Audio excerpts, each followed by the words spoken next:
नमस्कार। स्वागत है आपका मैथ्स जोन के यूट्यूब चैनल पर। चाहे आप बोर्ड एग्जाम की तैयारी कर रहे हों या प्रतियोगी परीक्षाओं की, यहाँ आपको मिलेगा हर टॉपिक का डिटेल्ड एक्सप्लेनेशन आसान भाषा में।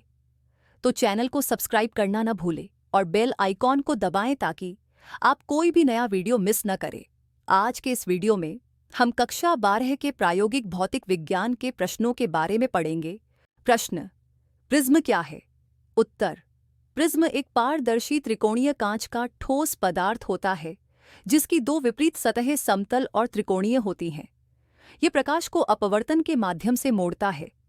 प्रश्न: अपवर्तनांक रिफ्रैक्टिव इंडेक्स क्या है? उत्तर: किसी माध्यम का अपवर्तनांक उस माध्यम में प्रकाश की चाल का वायु में प्रकाश की चाल से अनुपात होता है। इसे निम्नलिखित सूत्र से व्यक्त किया जाता है। प्रश्न: प्रिज्म के प्रयोग में अपवर्तनांक कैसे ज्ञात किया जाता है? उत्तर: प्रिज्म के प्रयोग में अपवर्तनांक ज्ञात करने के लिए न्यूनतम विक्षेपण कोण मिनिमम डेविएशन और प्रिज्म के शीर्ष कोण का उपयोग किया जाता है। अपवर्तनांक का सूत्र होता है। प्रश्न: न्यूनतम विक्षेपण कोण मिनिमम डेविएशन क्या होता है? उत्तर: जब प्रकाश किरण प्रिज्म से गुजरती है और उसका विक्षेपण डेविएशन सबसे कम होता है तो उसे न्यूनतम विक्षेपण कोण कहते हैं। इस स्थिति में किरण प्रिज्म के दोनों सतहों से समान कोण पर अपवर्तित होती है। प्रश्न: अपवर्तन के नियम क्या हैं? उत्तर: अपवर्तन के नियम दो होते हैं। ए. आपतन किरण, अपवर्तित किरण और अपवर्तन बिंदु पर अभिलंब एक ही समतल में होते हैं। 2.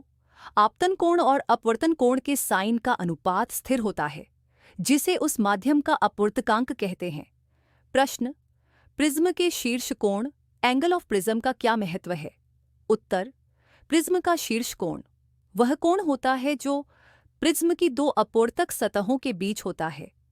ये कोण प्रिज्म में अपवर्तन के विश्लेषण के लिए महत्वपूर्ण होता है क्योंकि अपवर्तकांक का निर्धारण इसी पर आधारित होता है। प्रश्न: क्या न्यूनतम विक्षेपण के लिए प्रकाश की कोई विशिष्ट स्थिति होती है? उत्तर: हाँ। न्यूनतम विक्षेपण के लिए किरण प्रिज्म के अंदर समानांतर स्थिति में होती है जिससे आपतन और अपवर्तन कोण समान होते हैं। प्रश्न: यदि प्रिज्म के शीर्ष कोण को बढ़ाया जाए तो न्यूनतम विक्षेपण पर क्या प्रभाव पड़ेगा? उत्तर: यदि प्रिज्म के शीर्ष कोण को बढ़ाया जाए तो न्यूनतम विक्षेपण कोण भी बढ़ेगा। इससे अपवर्तनांक की गणना में भी परिवर्तन होगा। प्रश्न: आप प्रिज्म के माध्यम से सफेद प्रकाश को पास कराएं तो क्या होगा? उत्तर: जब सफेद प्रकाश प्रिज्म के माध्यम से गुजरेगा तो यह विभिन्न रंगों में विभाजित हो जाएगा। इसे प्रकाश का विवर्तन डिस्पर्जन ऑफ लाइट कहते हैं और यह इंद्रधनुष जैसे विभिन्न रंग उत्पन्न करता है। प्रश्न: प्रिज्म में होने वाले अपवर्तन का कारण क्या है? उत्तर: प्रिज्म में होने वाला अपवर्तन उस कारण से होता है कि जब प्रकाश एक माध्यम वायु से दूसरे माध्यम कांच में प्रवेश करता है तो प्रकाश की चाल बदल जाती है। इस बदलाव के कारण किरण मुड़ती है जिसे अपवर्तन कहते हैं। प्रश्न: क्या प्रिज्म के आकार का अपवर्तनांक पर कोई प्रभाव पड़ता है? उत्तर: प्रिज्म का आकार अपवर्तनांक पर सीधा प्रभाव नहीं डालता, लेकिन प्रिज्म का शीर्ष कोण और प्रकाश के आपतन कोण के आधार पर विक्षेपण का परिणाम बदल सकता है। प्रश्न: प्रिज्म प्रयोग के लिए न्यूनतम विक्षेपण कोण क्यों महत्वपूर्ण है? उत्तर: न्यूनतम विक्षेपण कोण का उपयोग अपवर्तकांक के सटीक माप के लिए किया जाता है। यह वह स्थिति है जब प्रकाश किरण प्रिज्म के माध्यम से न्यूनतम विक्षेपित होती है और इससे अपवर्तनांक को सही ढंग से मापा जा सकता है। प्रश्न: क्या प्रिज्म का अपवर्तनांक प्रकाश की आवृत्ति पर निर्भर करता है? उत्तर: हाँ। प्रिज्म का अपवर्तनांक प्रकाश की आवृत्ति पर निर्भर करता है।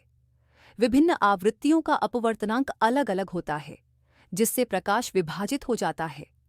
प्रश्न: क्या सभी प्रकार के प्रिज्मों का अपवर्तनांक एक जैसा होता है? उत्तर: नहीं। प्रिज्म का अपवर्तनांक उसके निर्माण सामग्री पर निर्भर करता है। अलग अलग सामग्री के प्रिज्मों का अपवर्तकांक अलग होता है। प्रश्न: मोनोक्रोमैटिक प्रकाश क्या है? उत्तर: मोनोक्रोमैटिक प्रकाश वह प्रकाश है जिसमें केवल एक ही तरंगदैर्ध्य रंग होता है, जैसे लेजर प्रकाश। प्रश्न: आपतन कोण और विक्षेपण कोण में क्या अंतर है? उत्तर: आपतन वह कोण है जिस पर किरण प्रिज्म की सतह पर प्रवेश करती है, जबकि विक्षेपण वह कोण है जिसके द्वारा किरण अपने मूल मार्ग से विचलित होती है।